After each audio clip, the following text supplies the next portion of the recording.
Muy buenas noches. Bueno, como cada jueves, ¿ya? Anteriormente siempre eran los días viernes, estamos haciendo unos cambios de horario. Vamos a comenzar hoy con esta entrevista, precisamente hablando sobre la depresión. Y hoy tenemos una invitada que ya todos conocemos, que es la doctora Tamara Morgenstern. Ella es médico psiquiatra en común. Y un poco cuando hablábamos sobre qué hablar, lo que nos interesaba un poquitito era hablar sobre la depresión. Y quizás como un tema era preguntarse si la depresión era solo una tristeza o no. Hola Tamara, ¿cómo estás? Hola Juan, ¿cómo estás? Muy bien, muy bien, muy bien. Bueno, nos conectamos perfecto.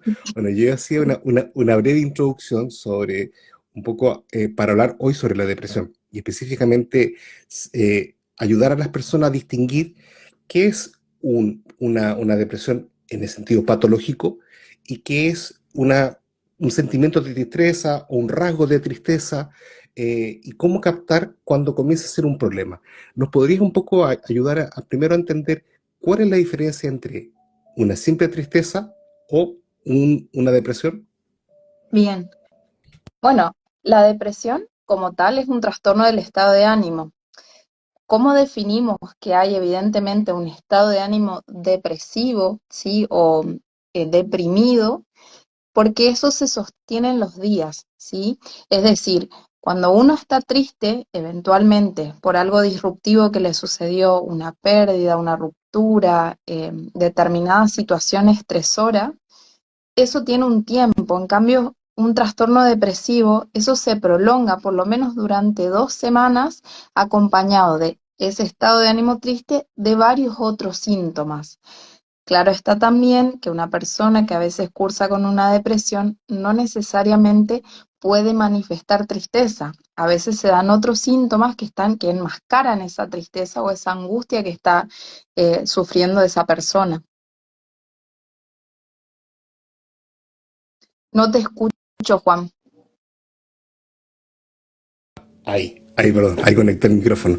Un poco comentaba al principio de la transmisión, decía que tenemos varios pacientes en común, y un poco, yo siempre le digo a los pacientes, muchas veces el estar triste o a la vez tener estos días grises, uno no debe asustarse, debe poner atención cuando precisamente, como bien tú dijiste, comienzan a ser muy continuos o tienen un pasar ya de esas 2 semanas.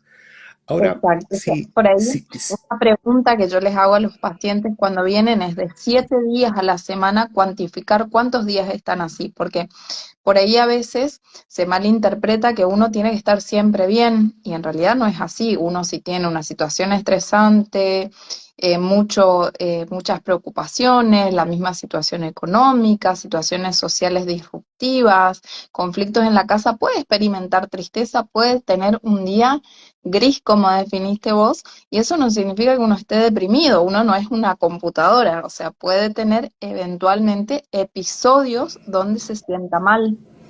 Y si tú me permites, Tamara, también yo siempre a los pacientes le hago esta como breve introducción o como analogía metafórica. Le digo, mira, nosotros tenemos un modo de ser, tal cual como nuestra parte física, también nuestra parte psíquica. Y la parte psíquica primero viene por el tema del carácter, que es la herencia genética, y luego viene el tema del temperamento, perdón, al revés, el temperamento, la parte genética, y el carácter, la parte contextual. Y esos dos componentes, lo genético y lo contextual, conforman nuestra personalidad. Exacto. Y obviamente que las personas tenemos ciertos rasgos. Por ejemplo, y hay personas que tienen rasgos depresivos. Totalmente. Y yo siempre les digo, no se asusten, eso no es ni bueno ni malo. Claro, es una Pasa a ser forma de ser. exacto, pasa a ser un problema cuando noto que ese rasgo depresivo me desborda, no lo puedo controlar. Y ahí el rasgo se convierte en O trastorno. afecta, claro, la definición sería que afecta la vida cotidiana, que te impide realizar tus actividades de manera, lo pongo entre comillas, de manera normal, tal cual lo que dijiste el temple. Hay personas que tienen como un temple o un temperamento para arriba y hay personas que tienen un temperamento para abajo, entonces por ahí tienden a ver la vida con un ánimo más depresivo o más catastrófico o menos positivo, por llamarlo de alguna manera, y es simplemente una característica de personalidad. Es muy válido aclarar eso. Y mira, y también yo siempre le sumo y le digo, no patologicen ni demonicen, ya muchas, si tienen algún rasgo depresivo, porque un rasgo Totalmente. depresivo bien orientado, bien gestionado, por ejemplo, te hace ser una persona muy reflexiva, te hace ser una persona profunda, te hace ser una persona introspectiva, pero para bien. Exacto. No para hundirte, sino que para profundizarte. Pero ahora un poco volviendo al tema de la depresión, cuando hablamos de la depresión, ya como patología, ya no solo como un rasgo de personalidad, como Ujú. patología, ¿en qué tenemos que fijarnos, Tamara? Bien. Bueno, hay algo que por ahí hablamos mucho de esta característica del estado de ánimo triste o deprimido, ¿sí? Y a veces hay personas que por la misma personalidad enmascaran estos síntomas y se siguen bañando, se siguen pintando, siguen yendo a trabajar. Sin embargo, hacen toda esa rutina por una cuestión de personalidad, vuelven a la casa y se acuestan a la cama o pasan de lunes a viernes haciendo una rutina normal y el fin de semana se encierran, se acuestan, no quieren socializar, no pierden la capacidad de disfrutar. Una característica de la depresión es que está todo como cubierto con un manto negro. Siempre yo les digo a los pacientes como que está tapado con una sábana negra y está todo oscuro, todo el tiempo oscuro, todo el tiempo de contenido negativo. Muchas veces veo los pacientes que tienen culpas patológicas, entonces eso se torna en ideas de tristeza, en angustia, en distorsiones cognitivas hasta de la propia persona.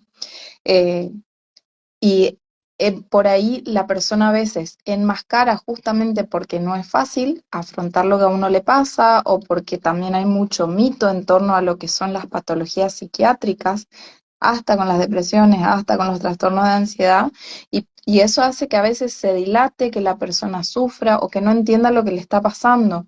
O muchas veces también se enferman físicamente, recorren médicos y resulta que después terminan con nosotros, con el psicólogo, con el psiquiatra, en donde consulten primero, porque va más allá, digamos, de toda la sintomatología física. Y por ejemplo, también yo considero que siempre es muy bueno cuando llega el paciente a la consulta y te dice, mire, no sé si tengo depresión, por lo menos yo lo primero que le pregunto, cuénteme qué tipo de pensamientos tiene, Exacto. ¿ya? Y cuando comienzan a relatarte que tienen pensamientos de estilo, de rasgo negativo, ahí le hago la segunda pregunta y le digo, y con cuánta frecuencia o cuánto ruido a usted le genera? Y ahí les explico que en el fondo hay todo un tema del bucle de pensamientos negativos que empieza a dar vuelta. Tamara, en el caso de la depresión, ¿qué pensamientos en ese caso son los más recurrentes? ¿O qué dirías tú? Oigan, fíjense en ese tipo de pensamiento. Sentimiento de inutilidad, ideas de inutilidad, de poca capacidad, a eso por eso hacía alusión a las distorsiones cognitivas o a sentirse una molestia, sentirse una carga, o de que no, la persona siente que no sirve para nada, es muy común escuchar, o de que siempre hay alguien mejor, o entre dos opciones siempre la opción menos positiva, menos buena está presente. Y por ejemplo, ¿te acuerdas tú que siempre cuando uno le dice, ¿y cómo distinguir cuando un pensamiento es bueno o es malo? Es en el fondo si ego distónico o sintónico. En el fondo, si en el fondo te hace Mal. sentirte Ujú. cómodo, claro, o incómodo. Y uno a nivel de sensaciones lo percibe. Y uno logra captar que algo no Y anda ahí, bien. esto está muy bueno que lo nombres, porque cuando el pensamiento es egosintónico, eh, la persona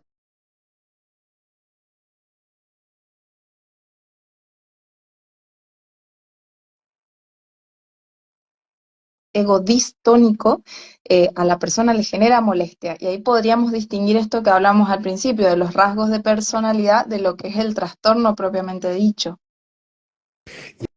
Y ahora otro síntoma que también nombraste al principio, que era esta experiencia de la pérdida del placer, lo que nosotros técnicamente llamamos la Anedonia. anedonia.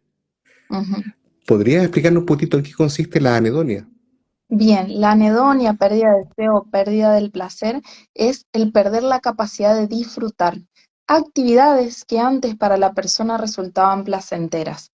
Por ejemplo, una salida con amigos, por ejemplo, el mirar una serie, no sé, en Netflix. Es la pérdida de la capacidad de disfrutar actividades que antes eran consideradas placenteras. Y tal cual, la anedonia es muy característica de la depresión junto con la hipobulia, o sea, la disminución de la voluntad o de la capacidad de hacer cosas. Es como que el paciente siente que tiene piedras, que está pesado su cuerpo, que no tiene ganas, no tiene energía. Claramente hay patologías médicas que también generan, por ejemplo, hipobulia o esa disminución de las ganas de hacer cosas. Entonces, por eso es tan importante siempre la consulta. Ante la duda, como decimos siempre, más vale consultar, más vale hacer la consulta de más que la consulta de menos, como para que el profesional pueda distinguir a ver si es algo físico, si es algo psíquico, si es ambas cosas combinadas. Y ahí típico que ocurre cuando la persona dice, mira, ya no tengo ganas de salir, me cuesta levantarme en la mañana, o no quiero comer, ya tengo más sueño, o tengo insomnio. Y ahí un Exacto. poco se dan estos juegos como de polos, o mucho apetito o poco apetito, o mucho sueño o poco sueño. Por ahí otra característica también muy, muy marcada en el paciente con depresión es la tendencia a la clinofilia, es decir, a querer estar acostado porque no tienen fuerza. Y algo que me parece importante, Juan, y aprovechar este espacio, es que el familiar de una persona que sufre depresión, por ahí a veces se comete el error de decirle, dale, si vos podés, vos tenés todo, vos tenés hijos, tenés trabajo, o tenés pareja, o tenés esto para estar bien o para ser feliz. Y lo que genera eso es frustración en la persona que sufre de depresión, porque no es que no quiere disfrutar o no quiere salir o no quiere hacer Claro, nada, es que no claro, puede. no puede. Claro, mira, eso es súper interesante, porque, bueno, también me pasa que cuando a veces también tengo pacientes y tengo una cierta duda o veo que el paciente no puede salir por sí, ahí lo derivo a un psiquiatra, porque me doy cuenta que claramente por la mera voluntad, por el mero deseo, la persona no puede reactivarse y necesita de la medicación. Y ahí hay que distinguir si es un tema a nivel sanguíneo, si es un tema a nivel hormonal o si es un tema ya a nivel neurológico. En ese caso, Tamara, ¿qué tipo de depresiones podemos distinguir? Bien, eh, la depresión como tal, para definirla, son todos estos síntomas de los que hablamos. Es verdad que existen diferentes tipos. Por ejemplo, la depresión endógena es aquella que no tiene causa. La persona no sufrió nada, no padeció nada y de repente empieza a desarrollar un trastorno porque tiene, como hoy vos hablaste, la base genética para hacerlo y se despertó, porque siempre por ahí lo que yo le digo a los pacientes, no se enferma el que quiere, se enferma el que puede y aplica eso para psiquiatría, para clínica, para cualquier enfermedad, ¿sí? Entonces la persona que tiene una base genética que le predispone a, puede enfermarse, ¿sí? Una depresión endógena, entonces aquella que no tiene una causa, empieza y empieza. Después tenemos, por ejemplo, depresiones reactivas. Por ejemplo, la persona sufre una pérdida, muere un familiar, muere la pareja, pierde una casa, existe un proceso de duelo y la persona de manera reactiva hace un trastorno depresivo. Después, por ejemplo, generalmente cuando son pacientes añosos hay que hacer el diagnóstico diferencial de cuando empiezan con cuadros demenciales que hacen muchos síntomas depresivos, entonces siempre hay que hacer diagnósticos diferenciales.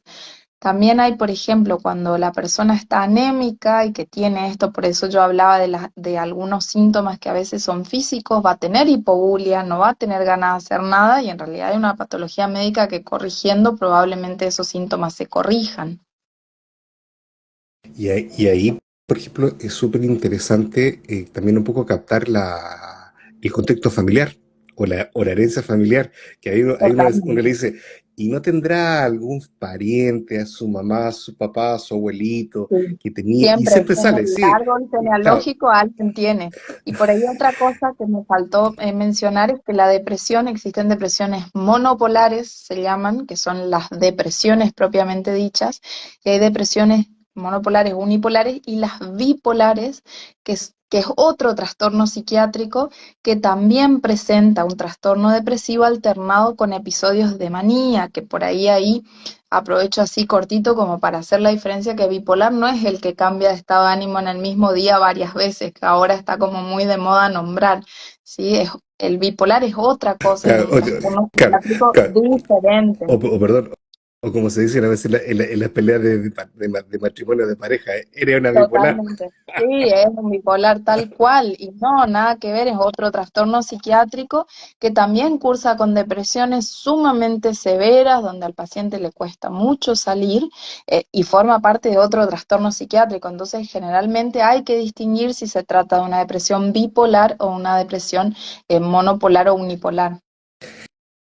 Y sabes que también hay un ejemplo que a mí me gusta también siempre mucho ocupar con los pacientes, que en el fondo le digo, mira, cuando uno está con depresión, uno va a tender a la inacción y en consecuencia, para poder salir de la depresión, es necesaria la acción. Necesito que te muevas, necesito que comiences a hacer cosas. Y ahí en el fondo uno empieza a recurrir a todas aquellas cosas que anteriormente le generaban un placer a la persona y que dejaron de hacer. Exacto. Sí, y algo que dijiste muy bien, me pareció, es el tema de la medicación, que a veces, obviamente que hay diferentes grados, leve, moderado, severo, pero que a veces es necesario, es como piedra angular el tema de reponer neurotransmisores, porque la depresión es una enfermedad médica donde hay una baja en neurotransmisores. Hay varias teorías, ¿no? Una de las teorías, por ejemplo, es la baja en neurotransmisores o los procesos inflamatorios que se generan y sin la medicación es muy difícil que el paciente pueda salir o que pueda volver a su estado previo, digamos, sin el trastorno. Entonces, por ahí es desmitificar un poco, porque una pregunta muy frecuente es, yo no quiero estar dormido, yo no quiero estar Claro, dopado, como dicen, y en realidad no, es todo lo contrario, es reponer por ahí eso que físicamente no está presente. claro. Y Tamara, a nivel de la alimentación, ¿qué alimentos siempre son los recomendables, comillas, para cuando uno está como en esos periodos de low, de una baja, de un bajo movimiento? ¿Qué alimentos podrían servir para que la persona se activara? Por ejemplo, evitar todo lo que sea comida chatarra, todo lo que inflame el tubo digestivo. Ahora está como en auge el estudio, digamos, de lo que es la macrobiota, la microbiota intestinal. Las dietas mediterráneas están como muy aconsejadas, que por ahí sí hay una realidad en el país donde nosotros vivimos, que Juan no es de acá, pero en la Argentina es un país que todo el tiempo hay una cuestión económica muy disruptiva, muy inestable. Entonces, bueno, por ahí yo a los pacientes se les sugiere, pero claro que no esté presente la frustración de yo no puedo acceder a eso. Mira, yo siempre le digo a veces cuando a veces uno está como un poquitito con la tristeza, con el bajo el ánimo, bueno, ponerle un poco más de sabor a la vida. A veces un dulce, un chocolate, un rico Sí, café, o si algo más sano, un plátano. exacto, sí. Que libere serotonina full. Exactamente. Y mira, y hablando sobre el tema de la serotonina, como también yo te decía, este ejemplo que ocupaba con el tema de tender a la inacción y en consecuencia ir a la acción, siempre les digo, no esperen para hacer cosas estar motivados, porque claramente no lo están, sino que decidan hacer las cosas, porque créanme que cuando las estén haciendo, la motivación va a aparecer. Sí, y algo que también quería por ahí aprovechar para aclarar en relación a la medicación, que hoy hablaba yo de las distorsiones cognitivas o de estos pensamientos de tristeza que a veces hasta se tornan en alucinaciones auditivas congruentes con ese estado de ánimo, a diferencia en otros trastornos psiquiátricos que le dicen, no, vos sos un inútil, no servís para nada. Entonces nosotros psiquiatras a veces usamos medicaciones que no solo son los antidepresivos, tenemos también antipsicóticos, tenemos estabilizadores del ánimo y no por eso el paciente es un paciente psicótico, porque a veces pasa que el familiar, el paciente, el vecino lee el prospecto y le dicen, no, pero si vos no estás loco, ¿por qué te dan esto? ¿Sí? Entonces por ahí a veces se usan determinados tipos de medicación como adyuvantes, que serían ayudantes de ese antidepresivo para poder corregir todas estas cuestiones distorsionadas características de la persona que sufre depresión. Y Tamara, te quiero invitar a entrar a un tema un poquitito delicado. De hecho, hace unos días atrás estuvo de día a nivel mundial Mm, el tema del suicidio, mm, ¿ya? Que también es una de los nueve síntomas que al final uno siempre pregunta, cuando uno al final le pregunta al paciente, bueno, ¿y tiene ideas de muerte? ¿O tiene ujú. ideas sobre no querer seguir existiendo? ¿Qué nos podrías un poco decir ahí para, en el fondo, estar atentos a qué ideas son las normales o comunes y cuál es decir, no, esto no está bien? Bien, sí, es re característico que el paciente con depresión tenga pensamientos tanáticos, que quiere decir pensamientos asociados a la muerte.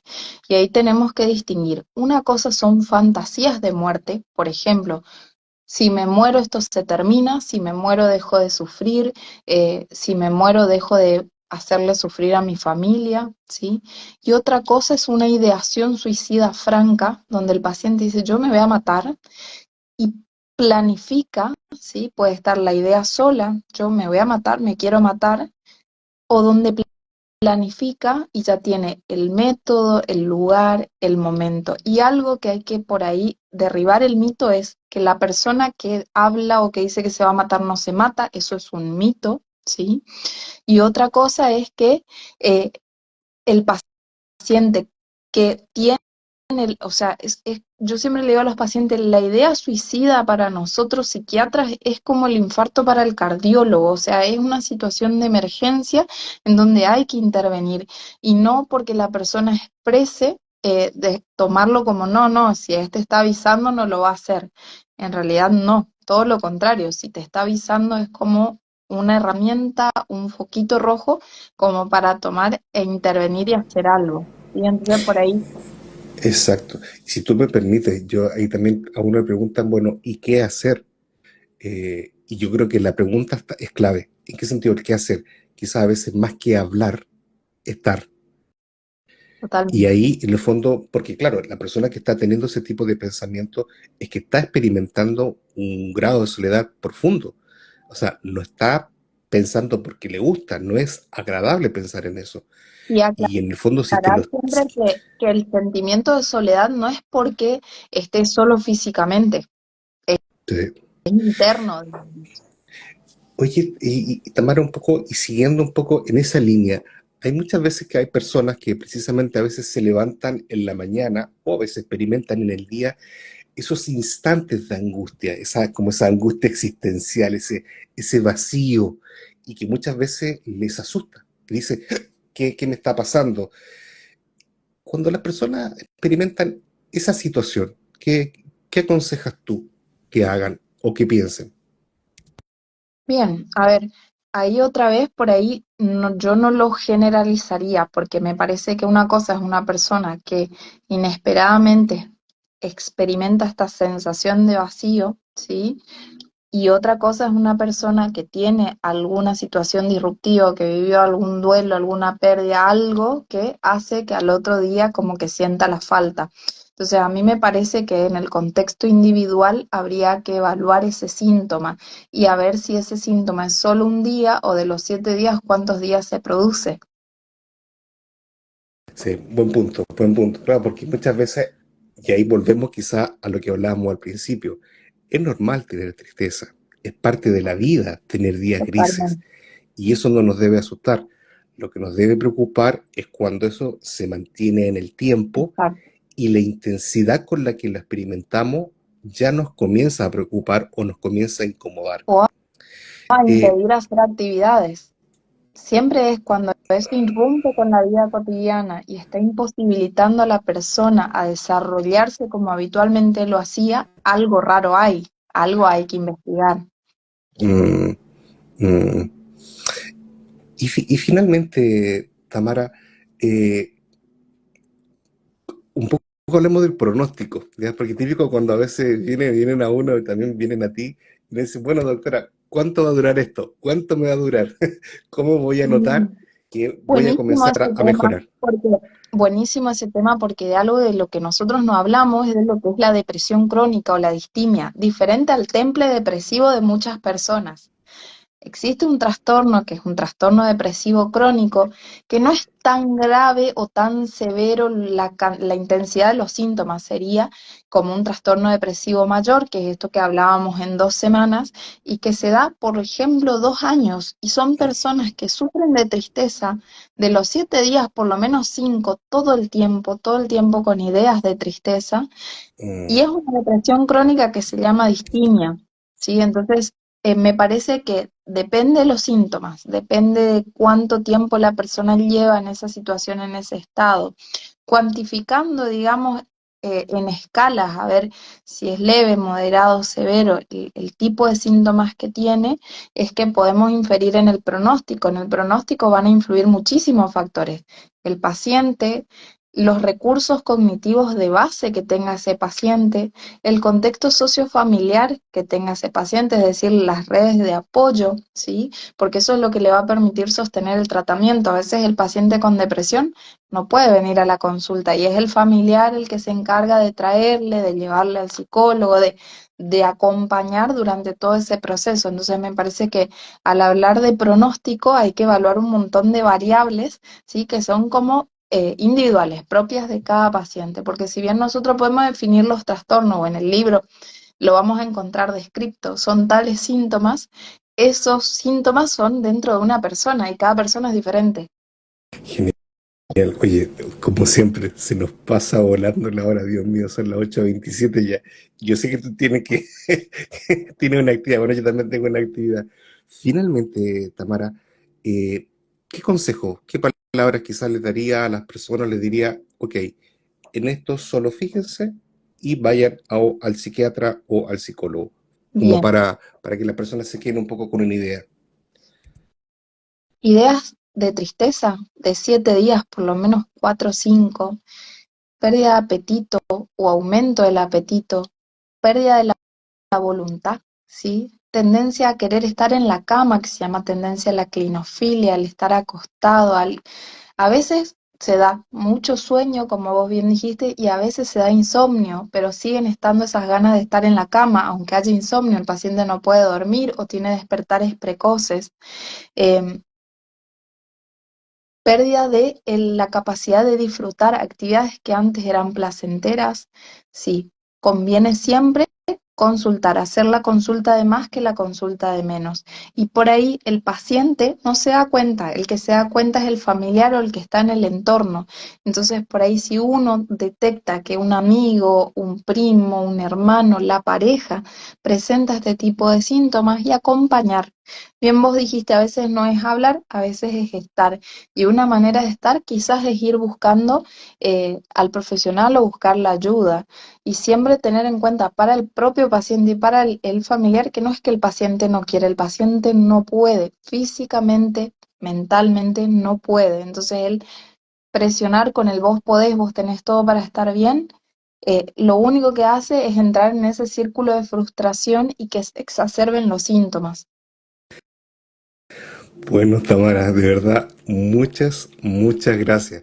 Si pudiéramos cerrar quizás con la pregunta que nos hicimos al principio, ¿la depresión es solo una tristeza o no? Claramente diríamos, y no, Que es más que una tristeza. Pero mucho. también no hay que tenerle miedo a la tristeza. Oye, No, Tamara, de verdad, total. muchas gracias por habernos dado esta media horita de tu tiempo. Yo estoy seguro de que muchas de las personas que ahí estaban anotando cosas, preguntando algunas cosas, están agradecidos. Y decirle a las personas que no tengan miedo, que cuando tengan dudas, como bien tú dijiste, es mejor consultar. Mm. Tamara, saludo a tu familia, Dios te bendiga y de verdad, muchas gracias. Y por favor, yo sé que te vamos a tener en otra ocasión con otro tema, ¿te parece? Bueno, gracias Juan, gracias por la invitación. Ya, Nos hace vemos. clic ahí, Chao, chao, chao. hace clic ahí en la X. Muy bien.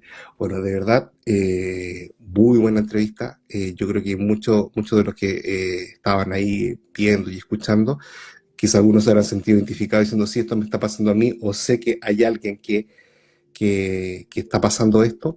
Bueno, agradecemos a Tamara. Bien. Eh, en la próxima entrevista va a estar con nosotros el doctor Juan González, ¿ya? Él es un gran amigo, ¿ya? Le debo mucho y lo quiero mucho. Y él, le invito porque él es médico cirujano y es ginecólogo y obstetra. Pero el tema va a ser súper interesante. ¿Por qué? Porque vamos a hablar sobre los milagros en la medicina, sobre o el actuar de Dios en la medicina. Y créanme que Juan tiene una cantidad de anécdotas y de historias y es testigo también de muchas cosas de cómo Dios ha actuado a veces sorprendiéndonos y que creo que va a ser interesante. Bien, así que nos vemos el próximo jueves a esta misma hora y en este mismo canal. Que tengan todos muy buena noche y que Dios los bendiga a todos. Chao, chao.